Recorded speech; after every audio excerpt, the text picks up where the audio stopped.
अस्सलामुअलैकुम, welcome to travel diary of Hina. तो आज हम जा रहे हैं जिब्राल्टर।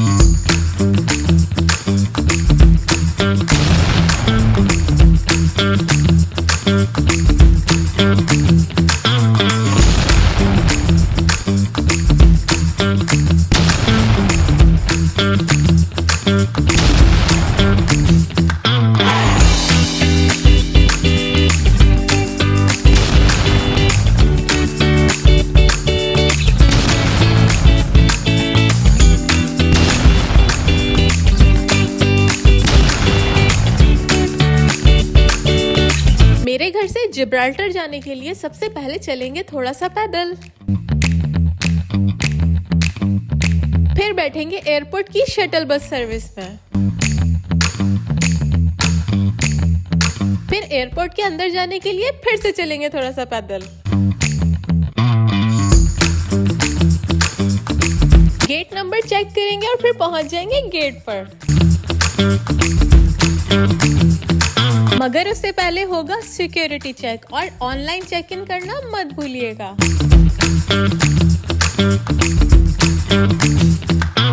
ड्यूटी फ्री में विंडो शॉपिंग और परफ्यूम्स चेक, ये कौन कौन नहीं करता।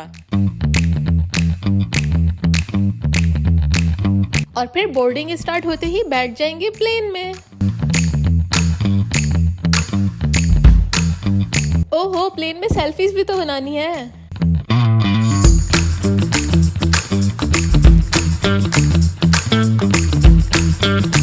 और हम पहुंच गए बेल्जियम के ब्रसेल्स इंटरनेशनल एयरपोर्ट से स्पेन के मालागा इंटरनेशनल एयरपोर्ट।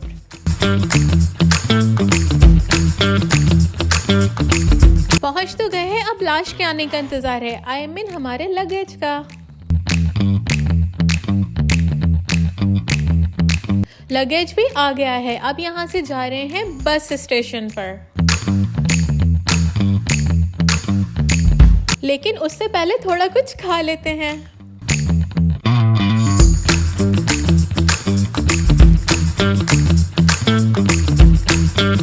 ये है एयरपोर्ट की बस शटल सर्विस जो कि लेके जाएगी हमें सिटी सेंटर पे।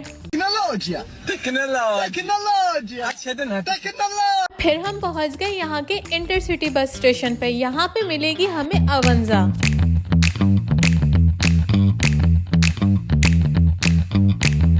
अवंजा यहाँ की एक बस सर्विस का नाम है, जिसके टिकट आप मशीन से भी निकाल सकते हैं, ऑनलाइन भी खरीद सकते हैं या फिर काउंटर से भी खरीद सकते हैं। लेकिन ऑनलाइन खरीदने में आपको 2.5 यूरो ज्यादा देने पड़ेंगे। और फिर यहाँ से 2 घंटे की बस कर हम जा रहे हैं ला लीनिया बस स्टेशन पे, जो कि यहाँ से 2 घंटा दूर है।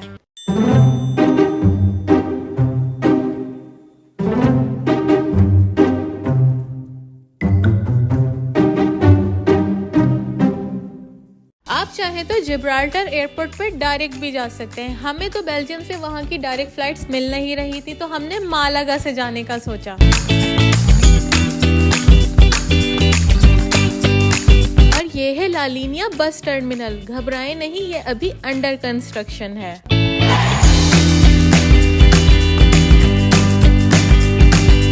ला लीनिया पे उतर के चलना है थोड़ा सा और पैदल, और फिर बस ये थोड़ा सा सफर कर हम पहुंच गए हैं स्पेन के बॉर्डर पर।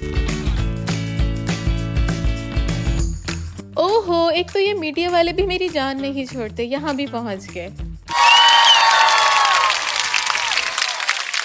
लगता है इस कंट्री में एंटर होने से पहले माइक से आपकी आरती उतारी जाती है।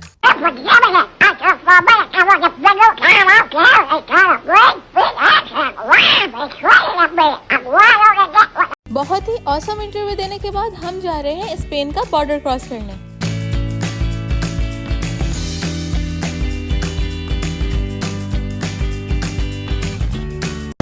We are passed from border control and now we are going inside the country.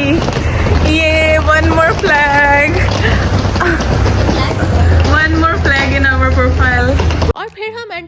Gibraltar में। ये कहाँ है, क्यों है, कब से है और किसका कंट्री है, ये मैं आपको व्लॉग में आगे जाके बताऊंगी।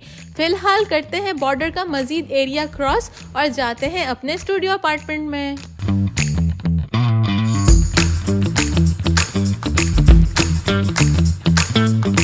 क्या आपको पता है जिब्राल्टर यूके की ओवरसीज टेरिटरी है।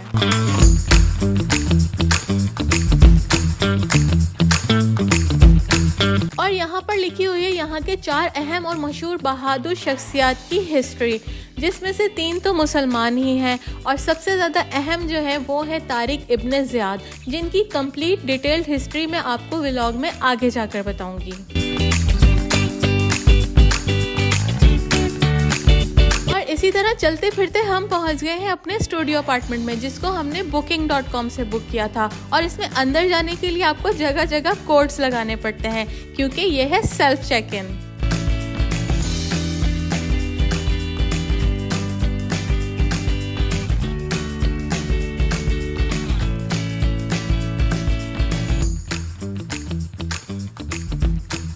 स्टूडियो तो बहुत ही अच्छा है, यहाँ पर सारी फैसिलिटीज मौजूद हैं, सारे ही इक्विपमेंट हैं और थोड़े से बर्तन भी हैं ताकि आपको यहाँ कोई परेशानी ना हो।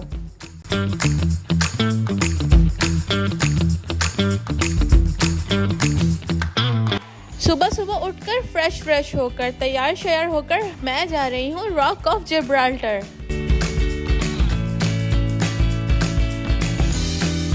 ओके दिला, बाय। होटल से निकलकर मैं ढूंढ रही हूँ केबल कार का स्टेशन, क्योंकि मैं जाना चाहती हूँ उस रॉक ऑफ जिब्राल्टर के टॉप हाईएस्ट पॉइंट पर।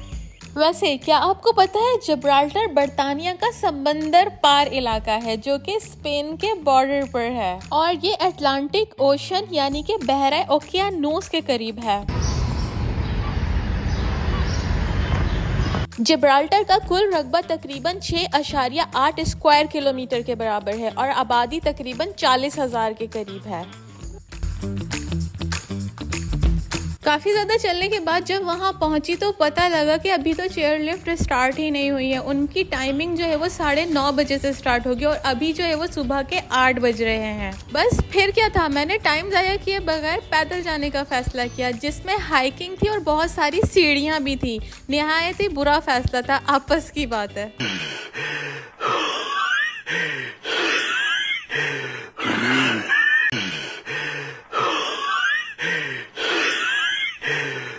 चार 426 मीटर ऊंची चट्टान पर चढ़ना कोई आसान बात नहीं है, लेकिन मैं तो काफ़ी ऊपर आ चुकी थी तो वापस जाने का फैसला शायद उससे भी बुरा होता। तो फिर मैंने सोचा थोड़े ब्रेक लेकर ऊपर पहुंच ही जाऊंगी। काफ़ी सारा सफ़र करने के बाद आ गया है चेक पॉइंट। यहाँ से ख़रीदना है आपको टिकट, क्योंकि यहाँ से आगे सब कुछ मुफ्त में नहीं है। ये नेचर रिजर्व वालों के अंडर में है जो कि 30 पाउंड्स का है और जो लोग चेयर लिफ्ट से आते हैं उन्हें नेचर रिजर्व का टिकट साथ में वहीं से ख़रीदना पड़ता है।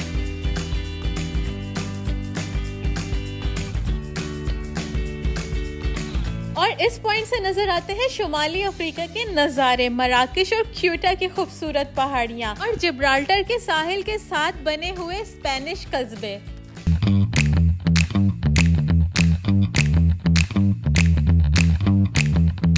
और फिर इसके बाद शुरू हो जाता है adventure.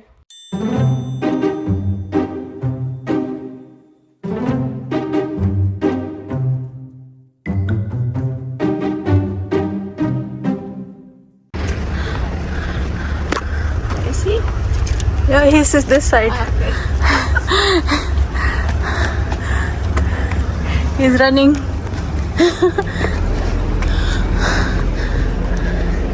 You are from? Germany. I'm from Belgium. Okay. ये जगह कहलाती है एप्सडेन। यहाँ बंदरों की एक खास किस्म बारबरी मकाक, जिनको आम तौर पर नॉर्थ अफ्रीका में देखा जाता है, वो भी इस अपर रॉक नेचर रिजर्व में मौजूद हैं। और जब दूसरी जंग अजीम में इनकी तादाद कम होने लगी थी तो मोरक्को से इनको जोड़ों की शक्ल में इंपोर्ट किया गया था। और जो लोग केबल कार से ऊपर आते हैं उन्हें पहले केबल कार के स्टॉप पे उतरना पड़ता है ये सब देखने के लिए। लेकिन अप्रैल से लेकर अक्टूबर तक केबल कार जो है वो इन स्टॉप्स पर नहीं रुकती, डायरेक्ट सबसे ऊपर वाले स्टेशन पे लेके जाती है। तो यानी कि मेरा हाइकिंग का फैसला बहुत ही ज़बरदस्त था। और ये सारी गाड़ियाँ ग्रुप टूर्स वालों की हैं, जो कि आप नेचर रिजर्व की वेबसाइट से या फिर गेट योर गाइड और डिफरेंट वेबसाइट से बुक कर सकते हैं।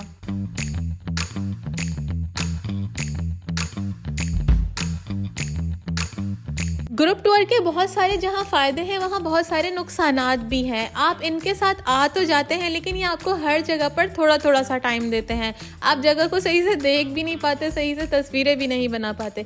तो भाई खुद से घूमने में जो मज़ा है वो ग्रुप टूर्स के साथ बिल्कुल भी नहीं है। इतने सारे अपने दोस्तों बंदरों को देखने के बाद मैं जा रही हूँ यहाँ के सबसे ज़्यादा इंटरेस्टिंग व्यू पॉइंट पर।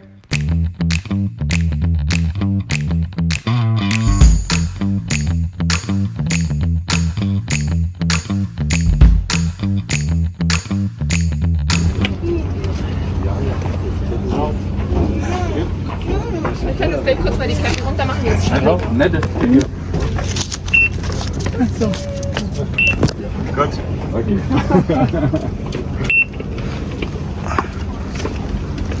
शादी से इनकार कर दो, मैं नहीं रह सकता तुम्हारे बगैर। भूल जाओ मुझे देव।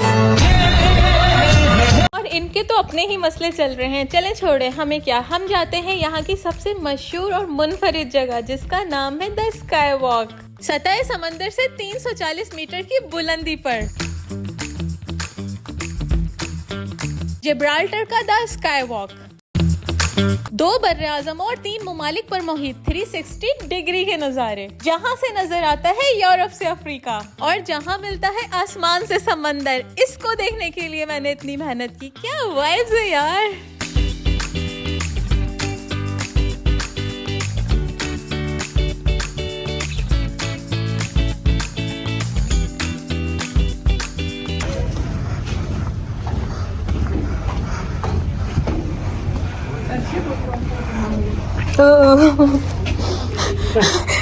ये शीशे का फर्श लैमिनेटेड यानी परतदार शीशों की टोटल 4 तहों यानी कि लेयर्स से बनाया गया है, जिसकी कुल मोटाई 4.2 सेंटीमीटर यानी कि 1.65 इंचेस है।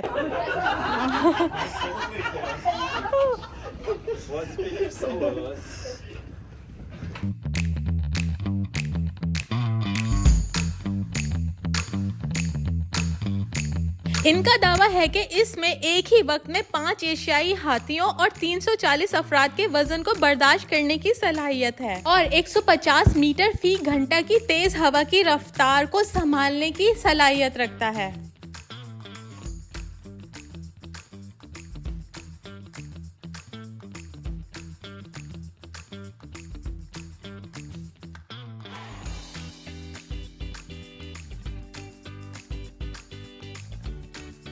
अब थोड़ा सा और आगे चलते हैं और देखते हैं यहाँ की एक और मशहूर जगह, जो कि इसी पहाड़ी पर थोड़ा सा और नीचे की तरफ जाकर है। स्काई वॉक से गार तक जाने के लिए भी तकरीबन 20-25 मिनट चलना पड़ेगा।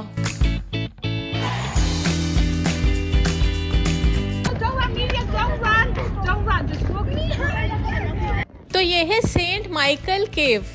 यहाँ का भी टिकट उसी टिकट में इंक्लूडेड है और यहाँ पर बहुत सारी शॉप्स हैं, आइसक्रीम, पानी, हर चीज़ मौजूद है। टॉयलेट्स की सहूलत भी मौजूद है, इवन कैफेटेरिया भी है। आप यहाँ बैठकर थोड़ा रेस्ट भी कर सकते हैं। तो हम जाते हैं केव के अंदर।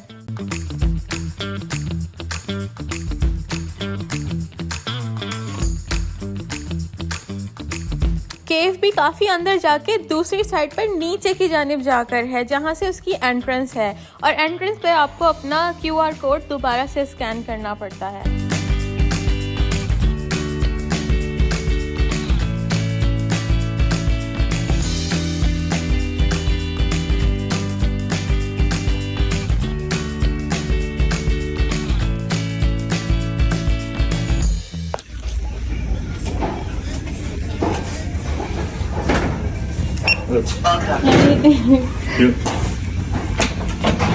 Is camera allowed inside? Sorry? Is camera allowed? Yeah. Okay, thank you so much. Hello, darling. Hello. Wow यार, ये तो बिल्कुल कुछ अलग ही एक्सपीरियंस है और यहाँ पर इतनी ज़्यादा कूलिंग है, बहुत अच्छा लग रहा है।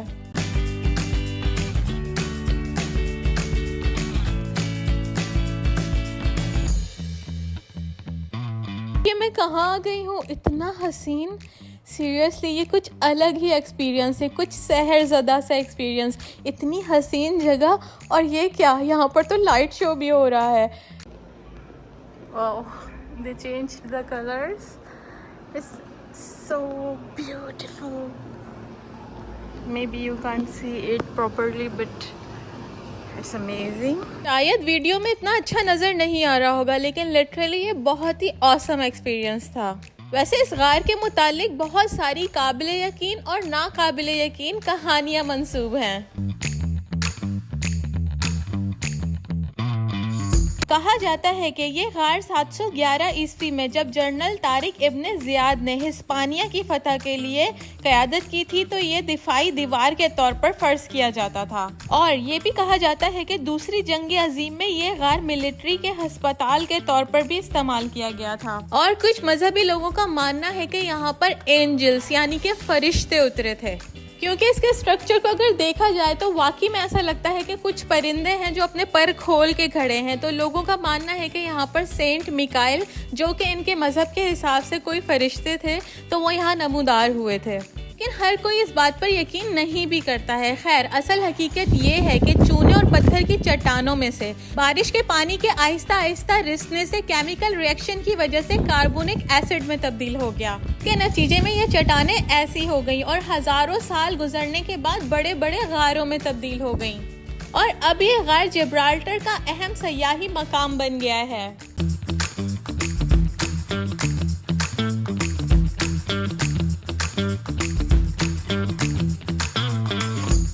द अवेकिंग के नाम से हर 20 मिनट के बाद यहाँ पे लाइट का शो किया जाता है और बहुत ही कूल सा म्यूजिक भी लगाया जाता है। और यहाँ पर बहुत सारे लोगों की सिटिंग एरिया भी है। ये जगह अब इवेंट्स, एग्जीबिशन, थिएटर और कॉन्सर्ट्स वगैरह के लिए भी इस्तेमाल की जाती है। कूलिंग की वजह से वहाँ से निकलने का दिल ही नहीं कर रहा था, लेकिन टाइम काफ़ी हो गया है। मैं जाती हूँ अब बाहर, कुछ ठंडा शंडा पीते हैं और फिर चलते हैं आगे।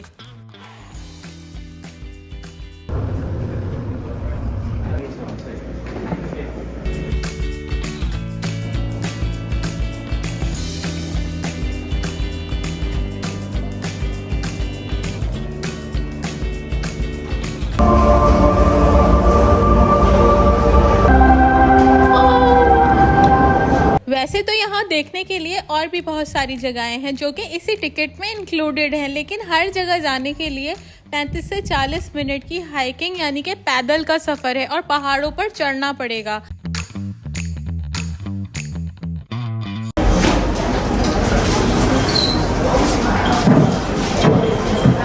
यहाँ से मैंने ख़रीदा पानी और यहाँ की वाटर बॉटल्स बहुत ही खूबसूरत है। उनके ऊपर बंदर, परिंदे और बहुत कुछ बना हुआ है। और मैं यहाँ खड़ी होकर ये सोच रही थी कि मैं वापस नीचे कैसे जाऊँ। और मैंने इन गाड़ी वालों से भी पूछा, ये सिर्फ ग्रुप वालों को लेकर आते और जाते हैं। नॉर्मली इनको यहाँ से कोई शटल चलानी चाहिए। यहाँ तक आते आते ही मेरी तो एनर्जी बिल्कुल ख़त्म हो चुकी है, बिल्कुल इस बंदर की तरह। भाई ये तूने क्या हाल बना लिया अपना, चल मेरे साथ। जा चुकी है वो मेरे और मुझे नहीं लगता कोई भी शख्स एक ही दिन में ये सारी चीज़ें डिस्कवर कर पाता होगा। एनर्जी इतनी ख़त्म हो चुकी थी कि मैंने इरादा किया कि मैं अब वापस जो है वो चेयर लिफ्ट से नीचे जाऊंगी, लेकिन यहाँ से भी 35 मिनट पहाड़ पे मज़ीद ऊपर की जानिब जाना है जहाँ पर उनका स्टेशन है। तो अगर मैं वापस ऊपर जाऊँ तो इससे बेहतर है कि मैं पूरा नीचे खुद ही चली जाती हूँ। और वैसे भी सीढ़ियों को चढ़ना ज़्यादा मुश्किल होता है, लेकिन वापस उतरना इतना ज़्यादा मुश्किल नहीं होता। ये इरादा करके मैंने अल्लाह का नाम लिया और फिर चल पड़ी।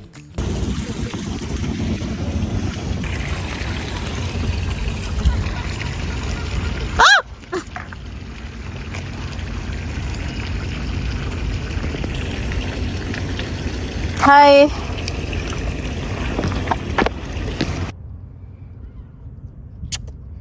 और वापस जाते हुए मुझे नज़र आई यहाँ की एक और तारीख़ी जगह जो कि शायद जंगों वगैरह में इस्तेमाल की जाती थी। यहाँ पे कुछ स्टोरेज रूम्स वगैरह यानी कि ज़ख़ीरा करने के खाने और इस तरह की चीज़ें थी, और ये बड़ी बड़ी गन्स वगैरह रखी हुई थी। I don't know. No, I was checking. This one, yes. What is this? Ah, yes. I think they keep people here for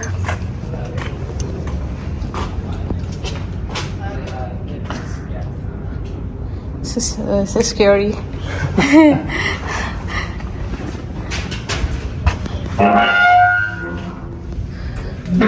Is it a prison? Is it a prison kind of thing? Or maybe for their Yes, sure. things here. Yes. It's nice. Okay. मुझे लगता है ये जगह जंगों वगैरह में इस्तेमाल की जाती थी सेल्फ डिफेंस के लिए। खैर हमें क्या, हम चलते हैं आगे। चलते हैं वापस सिटी सेंटर की तरफ और साथ साथ मैं आपको बताती हूँ इस जगह की इस्लामिक तारीख। तारिक बिन ज़ियाद को कौन नहीं जानता, एक मशहूर मुसलमान सिपा सलार जिन्होंने 711 ईस्वी में अंदलुस की फतह की क़यादत की थी। तारिक बिन ज़ियाद 675 ईस्वी में अलजायर के शहर वहरान में पैदा हुए थे और खलीफा अल वलीद बिन अब्दुल मलिक के दौर में मराकश के गवर्नर मूसा बिन नसीर के मातहत फौजी कमांडर थे। की क़यादत में मुसलमानों ने एक फौज जो कि अंदलुस पर कब्जा करने के लिए तैयार की गई थी और ये फौज शुमाली अफ्रीका के साहिल से जिब्राल्टर को अबूर करते हुए आगे बढ़ी थी। और फिर इसीलिए इस पहाड़ जहां पर मैं आज मौजूद हूं जबले तारिक यानी कि तारिक का पहाड़ के नाम से माखूज किया गया और फिर बाद में इसको जिब्राल्टर पुकारा गया। उन्होंने एक हिकमत अमली इख्तियार की, अपनी फौज की सारी कश्तियां जहाज सब कुछ जला दिए ताकि पूरी फौज के जहन में वापसी का ख्याल तक ना आए और सिर्फ वो शहादत और फतह के लिए आगे बढ़े। तारिक बिन ज़ियाद की इसी हिकमत अमली और बहादुरी ने मुसलमानों को फतह हासिल करवाई और फिर उन्होंने यहाँ 800 साल तक हुकूमत की।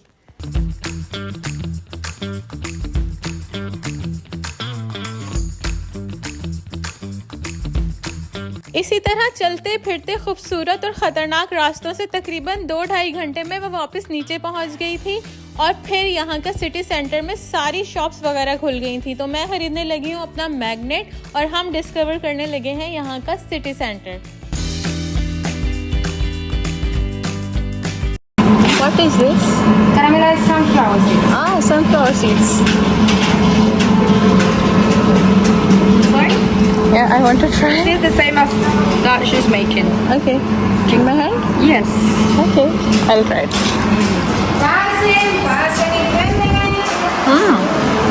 ये बहुत ज़्यादा मज़े के हैं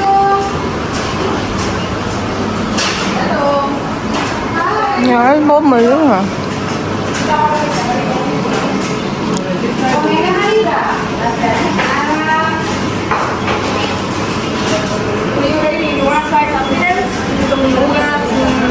Pastry, Doritos. All sweets? Yeah, okay. Yeah, I also have salty things, but Give me that one, the smallest one. okay. And how much does it cost? The other one? The smallest I have is 250. 250 for how much smallest. gram? Show you. How many gram? 75 grams. Okay. It's 250. Is it fresh? Is it fresh like she's making or? Not this one, but this and this, yes. Oh, okay. ये है sunflower यानी सूरजमुखी के बीज जिनको चीनी के अंदर अच्छी तरह से भूना जा रहा था। इनकी शॉप में और भी मज़ीद दूसरी किस्म के मीठे थे। मैंने सारे जल्दी जल्दी चेक किया और ख़रीदा कुछ भी नहीं और बाहर निकल आई। मैग्नेट्स मैंने ख़रीद लिए हैं। यहाँ पर यूरो के अलावा यहाँ की अपनी करेंसी जो कि जिब्राल्टर पाउंड्स है चलते हैं। और हाँ, एक और अहम बात बताती हूँ, अगर आपको यहाँ आना है तो जिन लोगों को यूके का वीज़ा लेना पड़ता है उनको वीज़ा लेकर यहाँ पर आना पड़ेगा। किसी भी जगह के टेम्परेरी कार्ड, स्टूडेंट कार्ड और दूसरी तरह के कार्ड्स पर आप यहाँ एंटर बिल्कुल भी नहीं हो सकते। विदाउट वीज़ा यहाँ पर सिर्फ वो लोग आ सकते हैं जिनके पास यूरोप का पासपोर्ट है या फिर यूके का सेटलमेंट या प्री सेटलमेंट स्टेटस है, जिसका शेयर कोड दिखाकर आप इस कंट्री में एंटर हो सकते हैं। और अल्हम्दुलिल्लाह हम लोगों के पास ये दोनों चीज़ें ही मौजूद थीं तो हम इसमें आराम से चले गए थे। अब मैं करने लगी हूँ बॉर्डर क्रॉस और आपको मिलूंगी अब स्पेन में और वहाँ की बहुत ही इंटरेस्टिंग चीज़ दिखाने वाली हूँ। तो मेरा अगला व्लॉग देखना मत भूलिएगा। लाइक करें, शेयर करें, कमेंट करें, चैनल को सब्सक्राइब करें। मिलते हैं अगले व्लॉग में, तब तक के लिए बाय बाय।